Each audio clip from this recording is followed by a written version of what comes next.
mitochondria is the main source of metabolism in the muscles. What your mitochondria do is they take the fuels that you eat and then they convert the energy from the fuel, whether it's fat or carbohydrates, they convert that energy into the type of energy that you need to fuel your muscle contraction. Don't have mitochondria, you don't have movement. I'm Glancy, investigator from the Muscle Energetics Laboratory.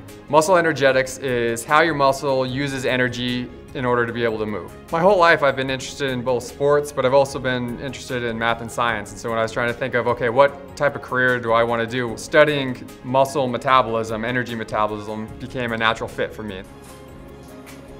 In muscle cells, there's a lot of mitochondria on the edge of the cell. Big amounts of mitochondria, they're not near the contractile parts of the muscle fiber. And so the question was, how does the energy that those mitochondria produce, how does it get actually to the contractile proteins that are going to contract and actually make your muscles move? So what most scientists thought was that energy moved throughout muscle cells primarily according to diffusion or facilitated diffusion, which is similar to if you drop some ink into a glass of water and the way you see it slowly spread throughout the glass of water. And so we thought maybe that they're connected in some type of way. We started to look at the muscle fiber in 3 dimensions with really high resolution images, and what we found was that these big pools of mitochondria along the edge of the cell, they actually had little processes, little wires coming out of them that went deep into the middle of the muscle fiber to the parts of the muscle where the contractile proteins are actually connected to the mitochondria on the inside of the cell where you actually need to send the energy to fuel muscle contraction.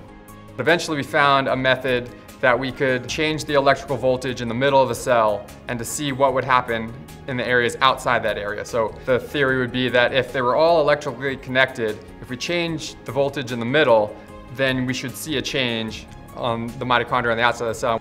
What happened was when we lowered the voltage in the middle of the cell, the voltage lowered everywhere in all the mitochondria surrounding it. And so that was our evidence that the mitochondrial network was all connected electrically.